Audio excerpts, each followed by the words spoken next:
Meus irmãos, nós vamos estar iniciando o nosso culto de adoração a Deus. Hoje nós temos poucas pessoas, né? Os irmãos estão mais acostumados a virem de manhã.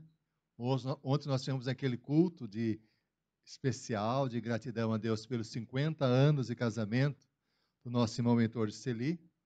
Nós estaremos iniciando o nosso culto. Primeiramente, nós vamos estar orando.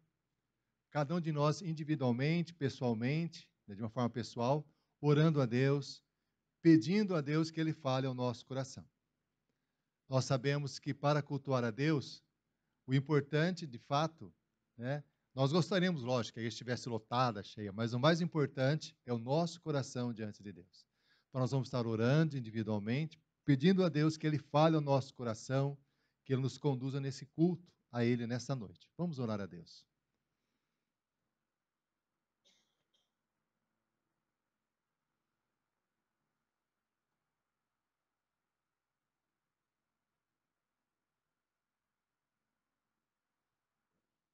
A palavra de Deus nos diz: ó Deus, Tu és o meu Deus forte.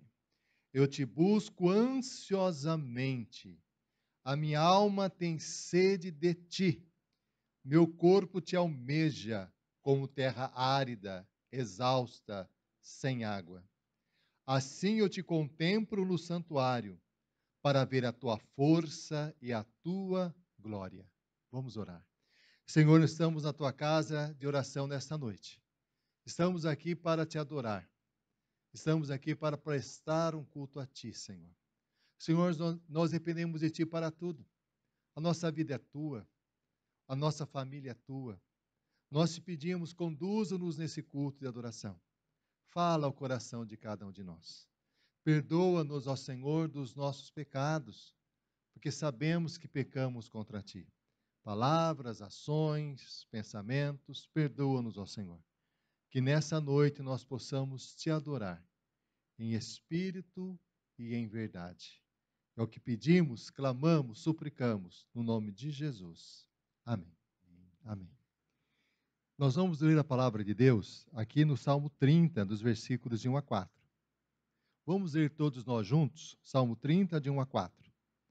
Diz assim a palavra de Deus. Todos nós juntos. Eu te exaltarei, ó Senhor, porque tu me livraste e não permitiste que os meus inimigos se regozijassem contra mim. Senhor, meu Deus, clamei a ti por socorro, e tu me saraste. Senhor, da cova fizeste subir a minha alma, preservaste minha vida para que não descesse à sepultura.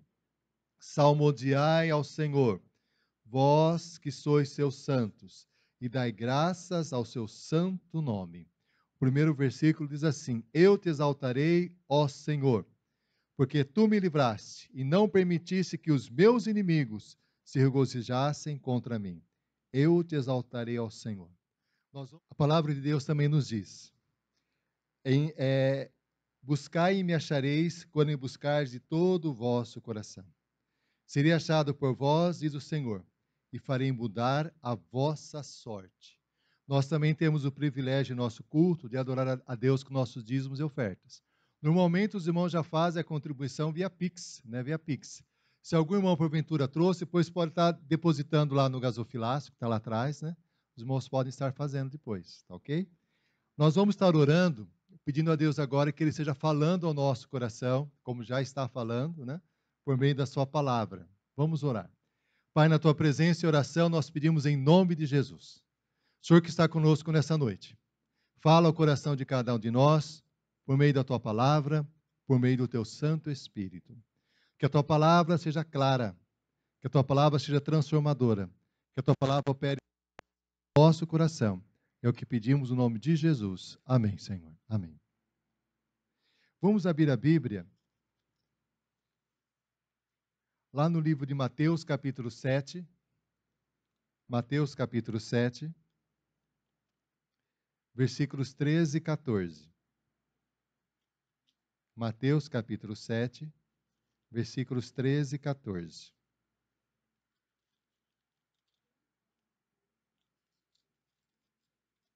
Mateus 7, versículo 13 e 14. O irmão e irmã que encontrou, nós podemos nos colocar de pé, né? Para estarmos lendo esse texto da Bíblia. Mateus 7, versículo 13 e 14. Diz assim a palavra de Deus. Ó.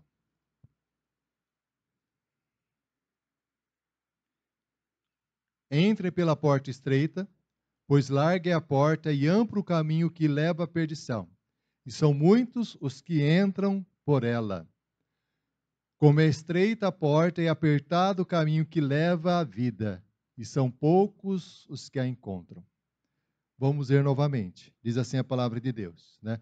Entrem pela porta estreita, pois larga é a porta e amplo o caminho que leva à perdição, e são muitos os que entram por ela. Como é estreita a porta e apertado o caminho que leva à vida, e são poucos os que se encontram com ela. Amém. Os irmãos podem se assentar. Esse texto da palavra de Deus é muito conhecido. É muito conhecido. Eu acredito que os irmãos já devem ter lido várias e várias vezes esse texto. Mas, às vezes, quando nós lemos esse texto, nós cometemos alguns equívocos na análise desse texto. Eu me lembro, quando criança, em algumas casas que eu estive visitando, como criança, na casa de familiares, amigos, tinha um grande quadro chamado Os Dois Caminhos. Nesse quadro havia um caminho, uma porta muito larga, e as pessoas caminhando nessa porta larga para a perdição. E tinha uma porta muito estreitinha, né, que as pessoas entravam para levar a vida. E a impressão que esse quadro dava é que existia duas opções. Ou a pessoa entrar pela porta larga, ou entrar pela porta estreita. Essa interpretação está equivocada. Equivocada. Olha só, no texto que nós lemos, o que Jesus está falando é dando apenas uma ordem. Observem, ele diz assim, ó, entrem pela porta estreita. Larga é a porta, é espaçoso o caminho que conduz à perdição, e são muitos que entram por ela. Ele não está dizendo que a porta larga é uma opção. Está dizendo que as pessoas entram por ela. Porque estreita é a porta e apertado o caminho que conduz à vida, e são poucos os que acertam com ela. Quando nós analisamos esse texto, nós percebemos algumas diferenças. Primeiro, o texto fala que a maioria das pessoas vão pela porta larga. Estão caminhando na porta larga e no caminho espaçoso. E a minoria das pessoas entraram pela porta estreita e estão andando no caminho estreito. A minoria das pessoas. O texto também indica que as pessoas que andam pela porta larga vão ser conduzidas para a perdição. E os que entram pela porta estreita e caminham pelo caminho estreito estão sendo conduzidos para a vida. O texto não está dizendo, os irmãos analisando, que algo é fácil, um é fácil e o outro é difícil. O texto não está dizendo isso. Mas sim estreito e largo, espaçoso. Né? O texto não está falando que o caminho estreito é um caminho difícil, está dizendo apenas que é estreito. E aí vem a questão, o que é a porta larga e o caminho espaçoso? O que é? Vamos abrir a Bíblia, lá no livro de Atos dos Apóstolos, Atos capítulo 17, versículo 18. Atos 17, versículo 18.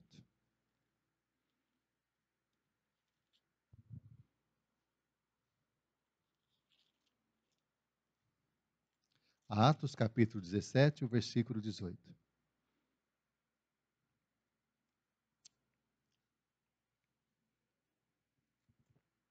Meus irmãos, eu já comentei com vocês algum tempo atrás que o maior escritor do Novo Testamento não é o apóstolo Paulo, é Lucas. A pessoa mais erudita do Novo Testamento, por mais que nós admiremos o apóstolo Paulo, não é o apóstolo Paulo, é Lucas. E o que nos chama a atenção em Lucas? Algumas pessoas acham que a Bíblia é um livro comum, um livro qualquer, um livro que aceita qualquer coisa, um livro vulgar. mas extremamente equivocado esse pensamento. Olha o que o texto diz. Atos 17, versículo 18. E alguns dos filósofos, epicureus e estoicos, contendiam com ele, havendo quem perguntasse: que quer dizer esse tagarela? E outros parece pregador de estranhos deuses, pois pregava Jesus e a ressurreição. Quando o apóstolo Paulo esteve em Atenas, que era o centro do pensamento grego, ele começou a falar da palavra de Deus, ele começou a mensagem falando ao Deus desconhecido, porque os atenienses adoravam vários e vários deuses, e eles, para não esquecer de nenhum deus, colocaram lá uma espécie de um pináculo, dizendo ao Deus desconhecido, que não tinha nada sobre ele. E Paulo começou a falar a respeito desse Deus desconhecido. E as pessoas ficaram admiradas com o ensino do apóstolo Paulo.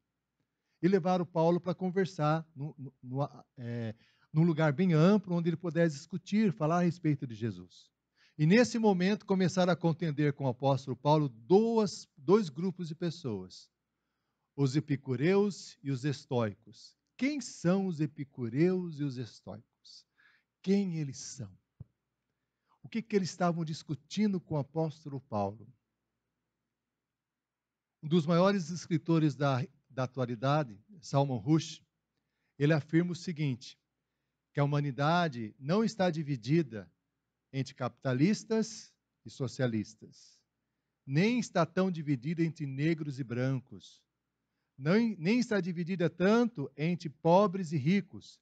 A grande diferença que há na sociedade, que gera tanto conflito e tanta briga, tanta desunião, é o conflito entre epicureus e estoicos. Ajudou? Não. Muito bem. Meus irmãos, os epicureus é uma forma de pensar que ainda predomina nos nossos dias, que muitas pessoas defendem que isso é o correto, é a seguinte maneira de entender as coisas. Os epicureus afirmam que uma pessoa só vai ser feliz na vida, que só vai encontrar o caminho real da felicidade, o texto fala de caminho, se ela buscar através dos prazeres, através daquilo que agrada ao seu coração. Faça aquilo que agrade o seu coração. O importante é ser feliz. O importante é satisfazer todos os seus prazeres. Quem satisfaz plenamente os seus prazeres, automaticamente é plenamente feliz. Esse tipo de pensamento existe hoje? Existe hoje? Quando nós ligamos a TV e nós observamos uma novela ou um filme, ou alguém fazendo algumas colocações, algumas concepções sobre a vida, normalmente vem aquela expressão: o importante é ser feliz. O importante é satisfazer os meus desejos. O importante é eu buscar a satisfação plena da minha vida. Eu preciso ir atrás da minha felicidade. Eu preciso ir atrás daquilo que satisfaz o meu coração. Isso é um pensamento epicurista. É um pensamento no qual o sentido da vida está no prazer. O sentido da vida está em não ter qualquer tipo de sofrimento, qualquer tipo de dor. Tanto é assim que qualquer tipo de dor é visto como algo negativo. Se está com dor de cabeça, e é normal a gente fazer isso, eu vou atrás de um remédio. Se eu estou triste, não posso ficar triste, eu tenho que ficar alegre. Alguma coisa eu tenho que fazer para ficar alegre. Ou eu vou beber, eu vou fazer qualquer coisa, eu tenho que me sentir alegre. Ah, eu estou meio... Não, alguma coisa eu tenho que fazer, eu não posso me sentir mal. Porque, afinal de contas, a felicidade é ser plenamente feliz e não ter nenhum tipo de sofrimento, nenhum tipo de dor. Esse é um pensamento epicureu, um pensamento muito forte. Quem tem esse tipo de pensamento, o que nós podemos dizer? Está caminhando na porta larga, no caminho espaçoso, porque a pessoa busca satisfazer plenamente seus desejos em todas as situações. E qual o resultado disso? O que tem acontecido? As pessoas encontram de fato a felicidade nesse tipo de procedimento? Consegue realmente desfrutar a vida? Quando um casal começa a discutir e cada um começa a dizer o importante é eu ser feliz, o importante é a minha felicidade, o importante é que você satisfaça os meus desejos, esse tipo de relacionamento tem algum futuro? Esse tipo de relacionamento vai dar certo? É o que nós percebemos. As pessoas se separando, separando, separando, separando, e de repente a gente ouvia aquelas pessoas que se separam tantos, tem vários atores famosos, agora encontrei a minha felicidade. Já ouviram isso aí? Para durar um mês, 2 meses, um ano, separa de novo, porque é uma insatisfação constante. A palavra de Deus nos diz, lá no livro de 1 João, capítulo 2, versículo 15 a 17. Não ameis o mundo, nem as coisas que há no mundo. Aquele que ama o mundo, o amor do Pai não está nele. Porque tudo que há no mundo, a concupiscência da carne, a concupiscência dos olhos e a soberba da vida, não procede do Pai, mas procede do mundo. Ora, o mundo passa, como a sua concupiscência, mas aquele que faz a vontade de Deus permanece para sempre. O que esse texto está dizendo? As pessoas que seguem os seus desejos, que buscam satisfazer plenamente os seus desejos da carne, seus desejos dos olhos, procuram o tempo todo a satisfação pessoal, isso é algo que o mundo ensina, a sociedade ensina. Só que esses desejos passam, eles acabam. Por mais intenso que sejam os desejos no coração de uma pessoa, ele termina. O desejo termina se alguém quer comprar algo que deseja muito, uma roupa, um automóvel, qualquer coisa que seja. Assim que você compra, o seu desejo some, desaparece, e você tem que ter um novo desejo. E quando você satisfaz esse novo desejo, aparece um novo desejo. E aí as pessoas vão sentindo-se cada vez mais insatisfeitas. Porque o caminho do epicurismo, que o apóstolo Paulo estava discutindo com os epicureus, é um caminho que não traz a felicidade. É um caminho largo, é um caminho espaçoso, é um caminho que as pessoas entram nele, caminham nele com muita tranquilidade, na sociedade de hoje, com muita tranquilidade, muita tranquilidade.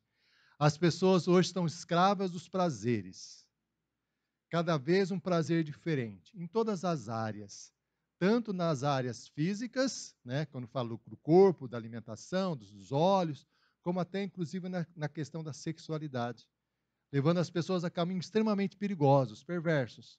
Depois a pessoa sofre demais, demais da conta. Eu convivo no ambiente escolar onde isso acontece o tempo todo, né? Nossa irmã Larissa na escola, né? Ainda com os pequeninos já começa a perceber. É algo assustador, assustador. As pessoas, quando resolvem ter essa postura epicurista, buscar os prazeres, considerar que os prazeres é o que dá a felicidade plena, que esse é o caminho da satisfação, acabam se frustrando muito. Isso é o pensamento dos epicureus, né?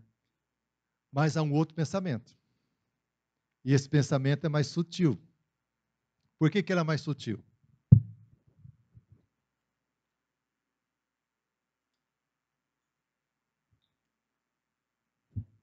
Ele é mais sutil porque ele é extremamente enganoso, principalmente para as pessoas religiosas, que é o pensamento dos estoicos.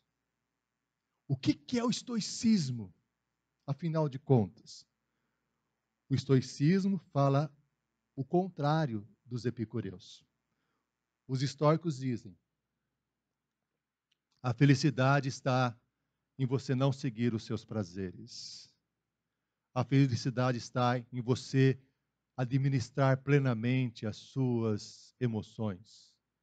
A felicidade está em você ser extremamente rigorosa, extremamente moralista, extremamente correta nos mínimos detalhes. Quando você faz isso, você encontra de fato a felicidade.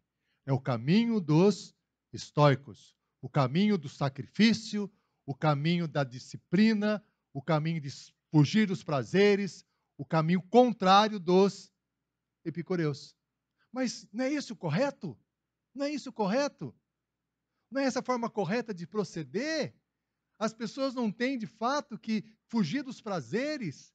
As pessoas, de fato, não têm que escapar de tudo aquilo que faz com que elas leve elas para o caminho de satisfação pessoal. Não é importante elas exercerem a disciplina, o controle, administrar suas emoções, fugir de todo tipo de sentimento, todo tipo de prazer. Isso não é correto?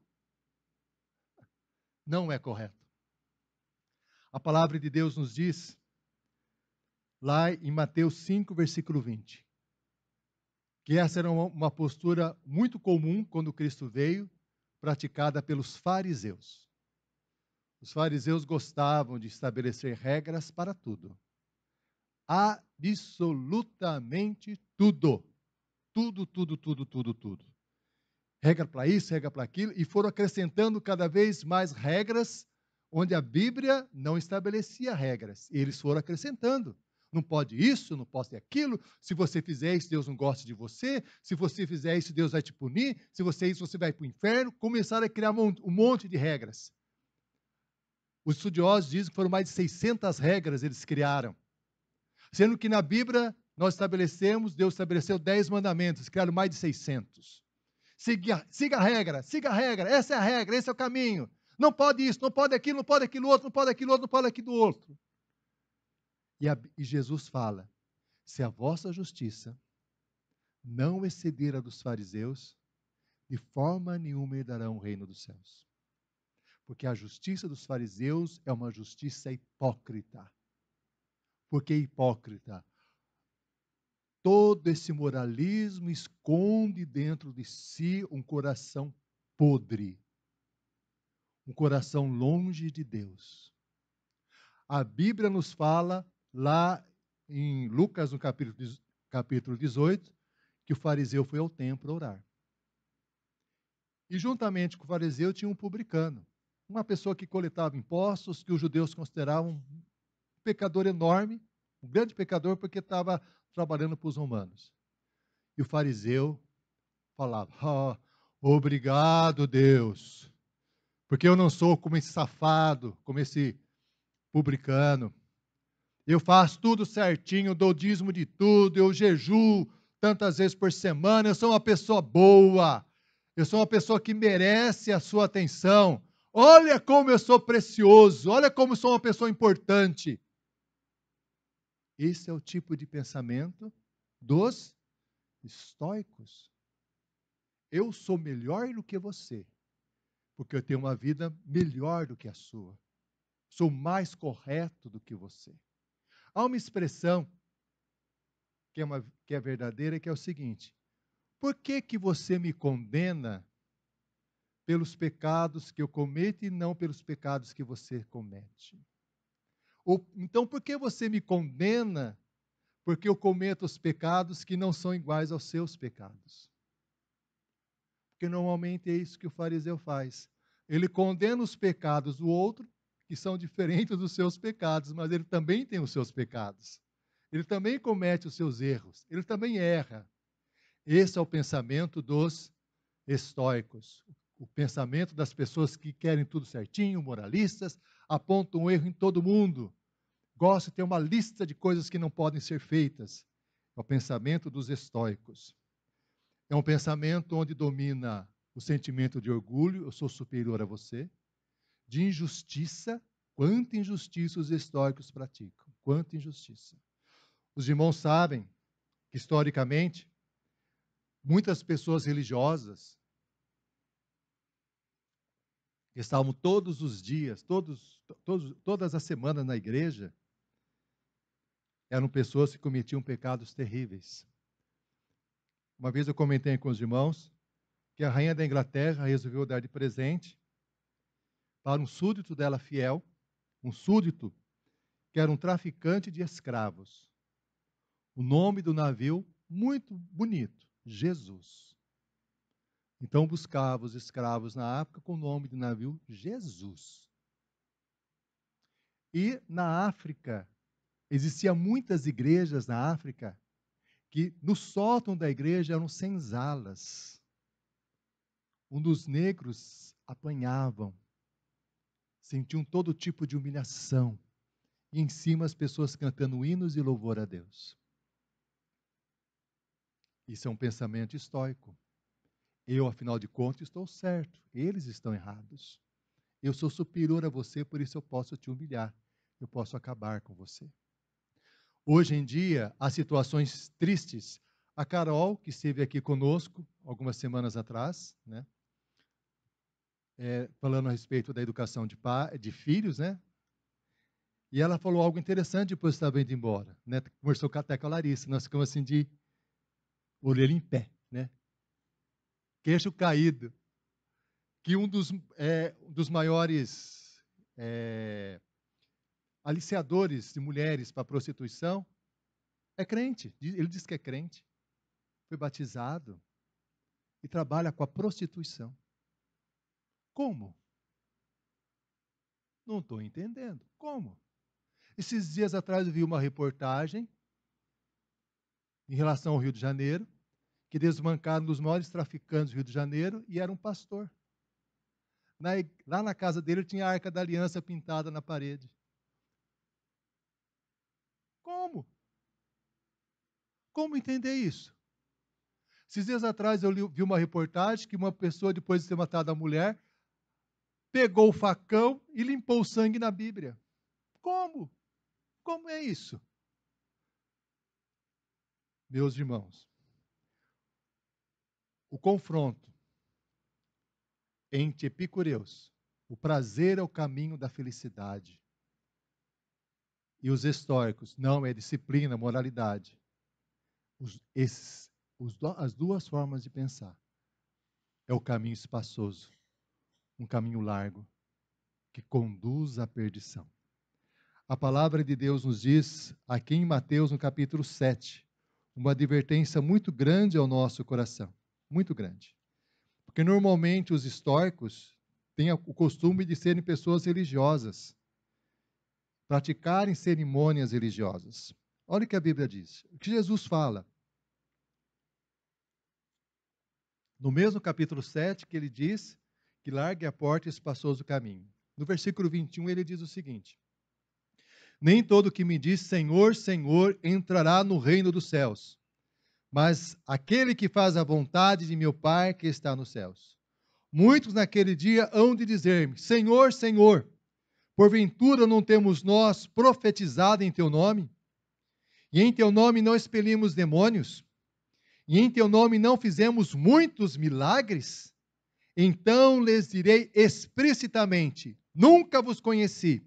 Apartai-vos de mim, os que praticais a iniquidade. São pessoas religiosas. Olha, Senhor, nós profetizamos em teu nome. Nós pregamos a tua palavra, Senhor. Olha, Senhor, nós fizemos milagres. Quantos milagres nós fizemos? Aí Jesus dirá: nunca vos conheci. Apartai-vos de mim, vós que praticais a iniquidade.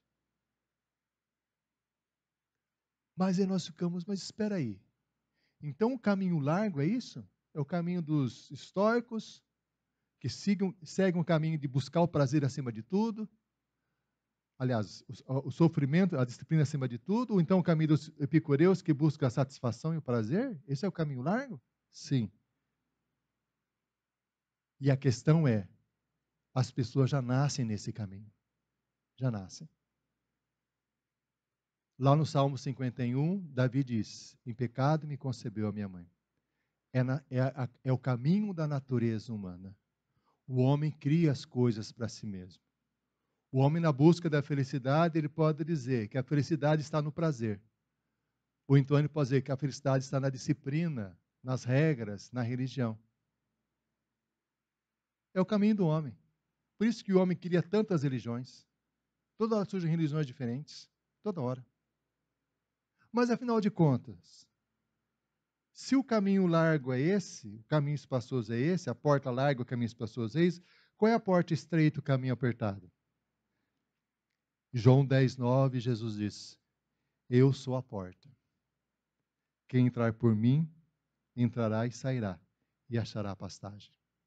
Jesus é a porta. O caminho estreito, a porta é Jesus Cristo. É entregarmos a nossa vida nas mãos do Senhor Jesus Cristo. É Jesus Cristo conduzir a nossa vida em tudo. O apóstolo João, em João 12, diz o seguinte: mas a todos quantos o receberam, deu-lhes o poder de serem feitos filhos de Deus, a saber, aos que creem no seu nome. A porta estreita é Jesus Cristo. É fácil as pessoas aderirem a uma religião. É fácil as pessoas aderirem a pensamentos que o prazer gera felicidade, o que a disciplina, a moralidade gera felicidade. É fácil seguir o caminho desse. Mas o verdadeiro caminho da salvação é Jesus Cristo. É entregar a vida inteiramente nas mãos do Senhor Jesus. Jesus é a porta e também o caminho. Ele diz em João 14,6: eu sou o caminho, a verdade e a vida. Ninguém vem ao Pai senão por mim. Jesus é o caminho.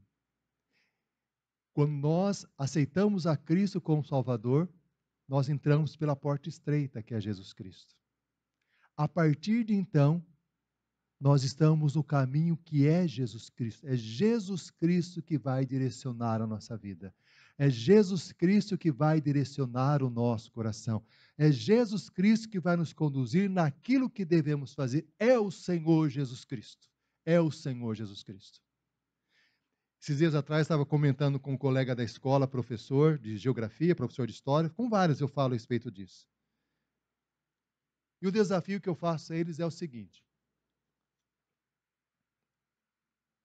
quando você olha para Jesus, você que não crê na Bíblia, mas conhece a história de Jesus, eu quero que você me diga uma situação, sequer, na Bíblia, em que Jesus praticou o preconceito. Uma situação. Não existe. Eu quero que você me diga uma situação na Bíblia em que Jesus falou algo que você pode dizer, é errado o que ele disse, porque ele falou para amar. Uma situação. Não existe. Jesus é o caminho. Nós precisamos que Jesus conduza os nossos passos em tudo. A vida cristã, basicamente, é essa: seguir a Jesus Cristo. Caminhar seguindo os passos do Senhor Jesus. Muitas pessoas cometem equívocos enormes quando analisam a Bíblia, a palavra de Deus. Enormes.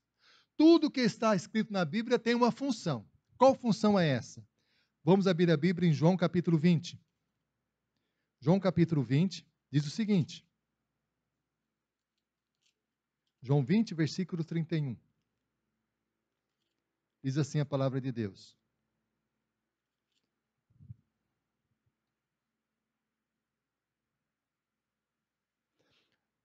Versículo 30 e 31. Diz assim a palavra de Deus. Na verdade, fez Jesus, diante dos seus discípulos, muitos outros sinais que não estão escritos nesse livro.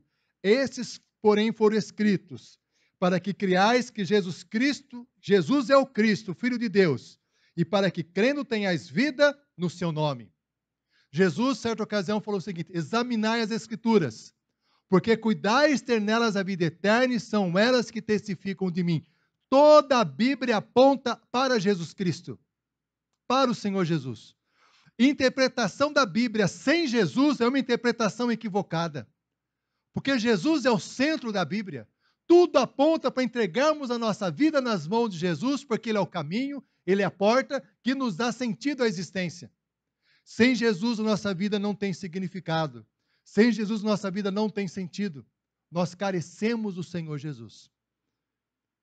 Existe uma verdade, meus irmãos. Os irmãos vão ouvir eu dizê-la várias vezes, porque falou muito ao meu coração essa afirmação bíblica. Que é a seguinte. Está lá no livro de Eclesiastes. Deus, ao criar o homem, Deus colocou a eternidade no coração do homem. Sabe o que significa isso? Deus colocou no coração de cada um de nós um desejo infinito. Infinito. Porque a eternidade está lá dentro de nós. Se Deus colocou no nosso coração a eternidade, o infinito, o desejo infinito, é impossível que as coisas desse mundo que são finitas satisfaçam o nosso coração. Só Jesus pode satisfazer o nosso coração. Só Deus pode dar sentido à nossa existência. Só Deus, só Jesus Cristo. Aquela frase famosa de Blaise Pascal, né, que ele falou o seguinte: no coração do homem é um vazio tão grande que só Deus pode preencher. Isso é verdade. Tem uma outra afirmação de um pensador russo, que ele falou o seguinte: o coração do homem deseja tanta coisa, mas tanta coisa que só Deus pode satisfazer. E é uma verdade também. Só Deus pode satisfazer o nosso coração. Só Deus. Só Jesus é a satisfação do nosso coração. Por isso a porta estreita é uma porta que é Jesus Cristo. O caminho é estreito porque o caminho é Jesus Cristo. Não há outra opção a não ser Jesus Cristo. E o caminho estreito indica a necessidade de viver na dependência do Senhor Jesus. Lá em João 15, versículo de 1 a 5, nós lemos o seguinte. João 15, de 1 a 5. Eu sou a videira verdadeira, e meu pai é o agricultor. Todo ramo que estende em mim não der fruto, ele o corta. E todo que dá fruto limpa, para que produza mais fruto ainda. Vós já estáis limpos pela palavra que vos tenho falado. Permanecei em mim, e eu permanecerei em vós. Como não pode o ramo produzir fruto de si mesmo, se não permanecer na videira, assim vós não podeis dar, se não permanecerdes em mim. Eu sou a videira, vós os ramos. Quem permanece em mim e eu nele, esse dá muito fruto, porque sem mim nada podeis fazer. Sem Jesus nós nada podemos fazer. Vida cristã é dependência total do Senhor Jesus Cristo. Vida cristã é viver na comunhão plena com o Senhor Jesus Cristo. Quando nós lemos o texto do Senhor Jesus, lá em Mateus 13, 14, ele fala: entrai pela porta estreita. Né? Olha só, Mateus 7, 14, ele diz assim, vamos voltar o texto lá, Mateus 7, 14. Jesus diz: entrai pela porta estreita. E depois no versículo 14 fala: porque estreita é a porta e apertado o caminho que conduz à vida. Quem determina a vida não é o caminho, é a porta. É a porta que nos leva ao caminho e a porta é Jesus. Uma vez que eu entro em Jesus Cristo, Ele dirige a minha vida, Ele é o caminho que conduz os meus passos. Eu preciso de Jesus o tempo todo na minha vida.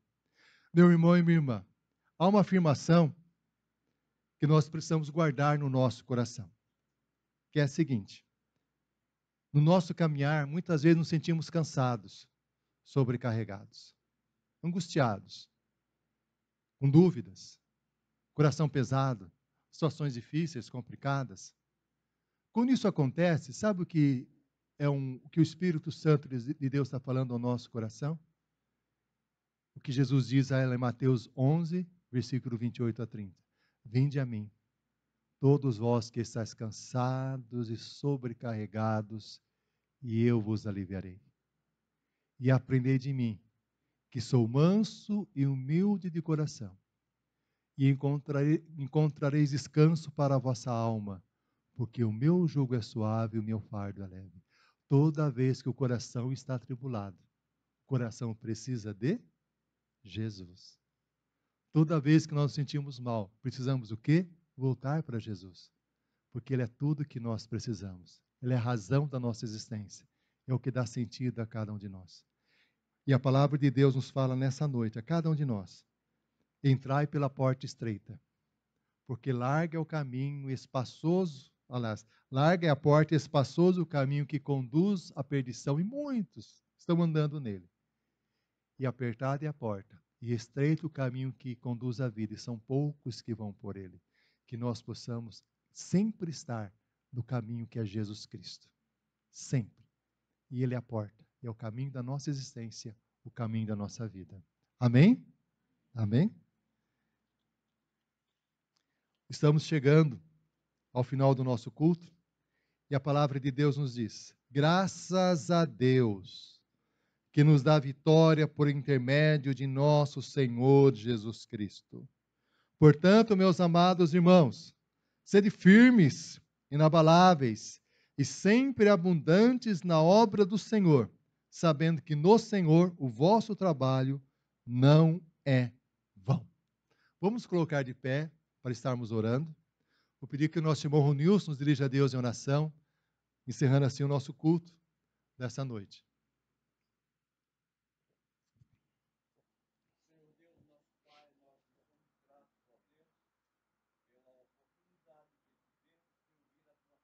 Amém, Senhor Jesus.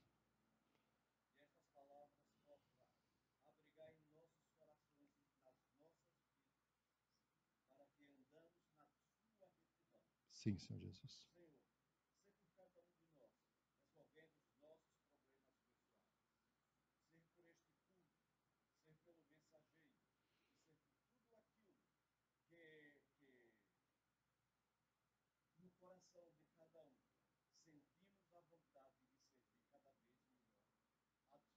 Amém, Jesus.